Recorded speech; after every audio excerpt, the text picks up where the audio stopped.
ये है दीपक रावत। अगर आप इनका यूट्यूब चैनल देखेंगे तो आपको लगेगा ये बहुत बड़े सेलिब्रिटी है,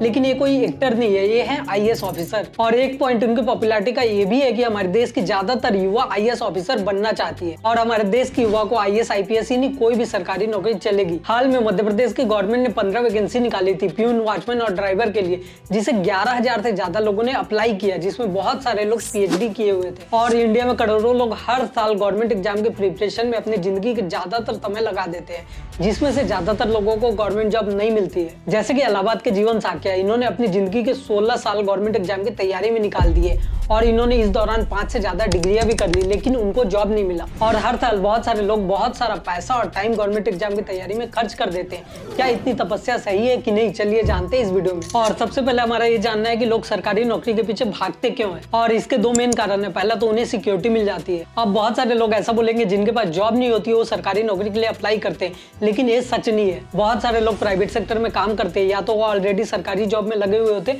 फिर भी वो जाके सरकारी जॉब की एग्जाम की तैयारी करते हैं। जब भी हम किसी प्राइवेट जॉब के बारे में सोचते हैं तो हमारे दिमाग में ख्याल आता है सूट बूट पहन के जाएंगे, एसी वाले कमरे में बैठेंगे, खुद का केबिन होगा, अच्छी खासी जिंदगी होगी। लेकिन ज्यादातर इंडियंस के लिए सच नहीं होता है। और ये व्हाइट कॉलर जॉब है, but most of the Indians के लिए जॉब ऐसी नहीं होती बल्कि ब्लू कॉलर होती है और यहाँ जिंदगी बहुत ही ज्यादा डिफिकल्ट होती है। हम कुणाल का एग्जांपल लेते हैं, जिन्होंने रायपुर का आईआईटी कॉलेज से डिप्लोमा किया, उसके बाद ये चेन्नई के प्लांट में काम करने लगे और वहाँ पे इन्हें 12-12 घंटे की शिफ्ट करनी पड़ती है और वो भी बहुत ज्यादा कम सैलरी में। कुणाल जैसे लोगों को गवर्नमेंट जॉब में कंफर्ट मिलती है और उन्हें यहाँ पे बहुत ही कम काम करना पड़ता है और उन्हें अच्छे खासे पैसे मिल जाते हैं। जैसे कि सरकारी सेक्टर में एक हेल्पर की सैलरी प्राइवेट सेक्टर के मुकाबले बहुत ही ज्यादा होती है और प्राइवेट कंपनी की कोई गारंटी नहीं होती है, आज है कल नहीं, बट गवर्नमेंट तो हमेशा रहेगी। और इसके अलावा सरकारी जॉब में बहुत सारे बेनिफिट मिल जाते हैं, जैसे कि हाउसिंग, मेडिकल, रिटायरमेंट और पेंशन, और ये सारे सिक्योरिटी मिलते हैं आपको सरकारी जॉब में। अब जॉब सिक्योरिटी तो एक साइड है, बट दूसरा बात है समाज में सम्मान। और एक गरीब परिवार के बच्चे के लिए सरकारी जॉब एक ऐसा तरीका है जिससे उसे समाज में सम्मान मिलता है, साथ में वो अच्छे खासे पैसे को भी कमा पाता है और उसके लिए सरकारी जॉब एक लॉटरी से कम नहीं होती है। अब आप में से बहुत सारे लोग ऐसा बोलेंगे कि वो लोग आईआईटी जेईई का एग्जाम दे दे, जिससे बहुत सारे लोग आईटी में लग जाएंगे और उनकी लाइफ और बेहतर हो जाएगी। लेकिन आपको ये भी समझना पड़ेगा इंडिया में आईआईटी की सीटें ही कितनी है, और इसके लिए हमें समझना पड़ेगा किस तरीके के लोग सरकारी जॉब के लिए ज्यादातर मेहनत करते हैं। एक एनालिसिस ने यह दिखाया कि 65% लोग जो सरकारी एग्जाम की तैयारी करते हैं वो ज्यादातर रूरल एरिया से आते हैं और उनमें से ज्यादातर लोग लोअर मिडिल क्लास से बिलोंग करते हैं और ज्यादातर लोगों को इंग्लिश अच्छे से पढ़ना और लिखना नहीं आता है और उनकी ज्यादातर पढ़ाई उनके लोकल भाषा में होती है, जिसके कारण उनके लिए प्राइवेट सेक्टर में जॉब खोजना इतना भी आसान नहीं होता है। जैसे कि विशाल एक रूरल एरिया से आते हैं और वो बिलासपुर में प्रैक्टिस कर रहे हैं गवर्नमेंट एग्जाम के लिए, और वो कहते हैं कि प्राइवेट सेक्टर में 2 टाइप के जॉब है। एक जॉब के लिए आपको इंग्लिश आना चाहिए और दूसरी तरीके के जॉब के लिए आपको 12-12 घंटे फैक्ट्री में काम करना पड़ता है और उसमें 10,000 रुपए के लिए उन्हें 12-12 घंटे तक काम करना पड़ता है। तो विशाल जैसे लोगों के लिए प्राइवेट सेक्टर में अच्छे खासे पैसे कमाने वाला जॉब करना आसान नहीं होता है। और सेम एनालिसिस दिखाता है कि उसमें से 40% कैंडिडेट जो गवर्नमेंट एग्जाम की तैयारी करते हैं वो किसानों के बैकग्राउंड से आते हैं, और आपको तो पता है कि हमारे देश में किसानों की क्या हाल है। और यही एक रीजन है कि बहुत सारे किसानों के बच्चों अपना खेती बाड़ी का काम छोड़ के गवर्नमेंट एग्जाम की तैयारी करना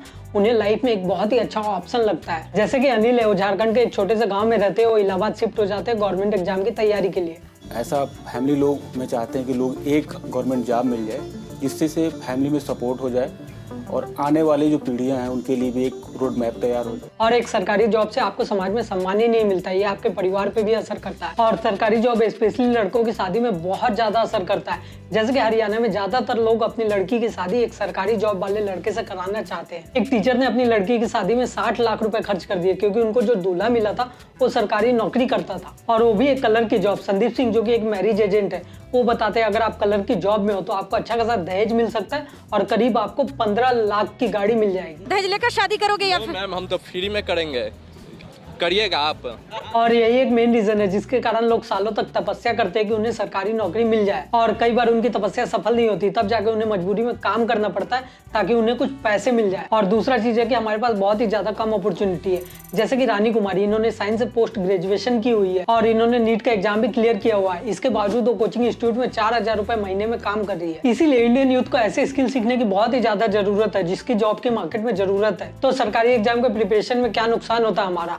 सबसे पहले तो नौजवानी के सबसे अच्छे और इम्पोर्टेंट दिन एग्जाम के प्रिपरेशन में चल जाते हैं। जैसे कि आप चार्ट को देखिए, आपको पता चलेगा कि ज्यादातर स्टूडेंट अपने जवानी के 3 साल 3 महीने तक एग्जाम के प्रिपरेशन की तैयारी में निकाल देते हैं और वास्तव में ये चीजें और भी ज्यादा है क्योंकि ये कैलकुलेशन उन स्टूडेंट पे हुई है जो कोचिंग सेंटर जाकर अपने एग्जाम की तैयारी करते हैं। और इंडिया में बहुत सारे लोग सेल्फ स्टडी पे ध्यान देते हैं और घर में रह के पढ़ाई करते हैं, उनका नंबर इसमें शामिल नहीं है। जैसे कि हम राधा कुमारी का एग्जाम्पल लेते हैं, उन्होंने अपनी जिंदगी के बहुत सारे साल सरकारी एग्जाम की प्रिपरेशन में लगा दिए और जब उन्हें सफलता नहीं मिली तो उन्हें ऐसी जॉब करना पड़ा जिसके लिए वो ओवर क्वालिफाई थी। और ऐसे ही हम गणेश की बात करते हैं, जिन्होंने 7 साल तक गवर्नमेंट एग्जाम की प्रिपरेशन की।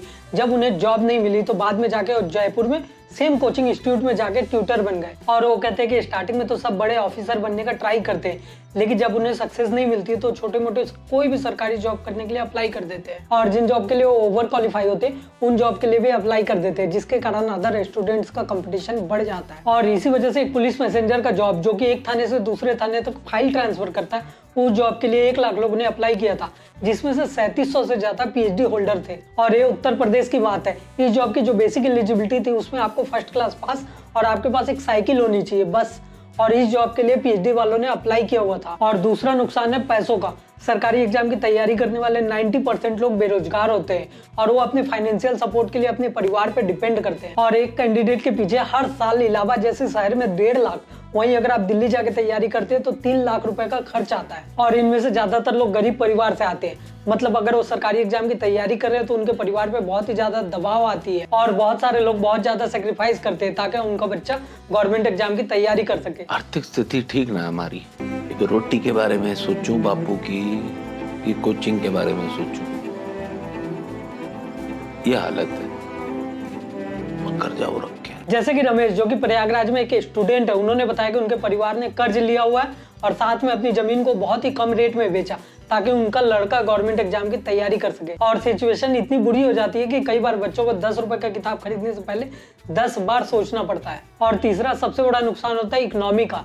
ज्यादातर एग्जाम की तैयारी करने वाले लोग अनएम्प्लॉय होते हैं, इसलिए वो कुछ भी काम नहीं करते। इनका एम्प्लॉयमेंट 42% का होता है और 30 से 34 की एज आते आते उनका अनएम्प्लॉयमेंट रेट 0.8% का रह जाता है, जिससे हम ये देख सकते हैं कि बहुत सारे लोग 30 के बाद जॉब ढूंढना स्टार्ट कर देते हैं और तब तक उनकी एलिजिबिलिटी ज्यादा हो जाती है सरकारी जॉब के लिए और वो मार्केट में जॉब करने के लिए ओवर क्वालिफाइड होते हैं और वो बहुत सारे सरकारी नौकरी के अटेम्प्ट देके थक चुके होते हैं। एक राइटर ने ऐसा लिखा है कि 30 से लेकर 35 तक की एज ऐसी एज है जिससे इकोनॉमी चलती है। लोग बहुत ही ज्यादा पैसा खर्च करते हैं, लोग गाड़ी खरीदते हैं, घर खरीदते हैं, जिससे इकोनॉमी बहुत ही ज्यादा बूस्टअप होती है। और हमारे देश में बहुत सारे नौजवान 30 तक आते आते बेरोजगार है क्योंकि उन्हें सरकारी नौकरी की तैयारी करना था और इसका नुकसान हमारी इकोनॉमी को झेलना पड़ता है। और लोग अगर बेरोजगार रहेंगे तो खर्चा कम करेंगे, कंपनियों में प्रोडक्शन कम होगा, कम चीजें मार्केट में सेल होगी और प्राइवेट सेक्टर में बहुत ही कम जॉब क्रिएट होगी। और यही एक रीजन है कि प्राइवेट सेक्टर में बहुत ज्यादा कम जॉब क्रिएट होती है। और हम सीधा ब्लेम नौजवानों पे नहीं डाल सकते, कुछ जिम्मेदारी सरकार को भी उठानी पड़ेगी। और इंडिया में कोई भी ऐसा नहीं चाहता है कि उसके जवानी के ज्यादातर साल गवर्नमेंट एग्जाम की तैयारी में निकल जाए। और मैंने बीते 4-5 महीनों में बहुत सारे स्विगी और जोमेटो के राइडर से बात की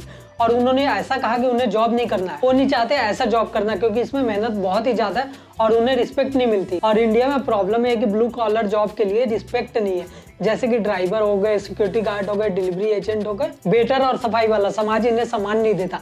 हमने सारा का सारा सम्मान आईएएस ऑफिसर के लिए बचा के रखा हुआ है।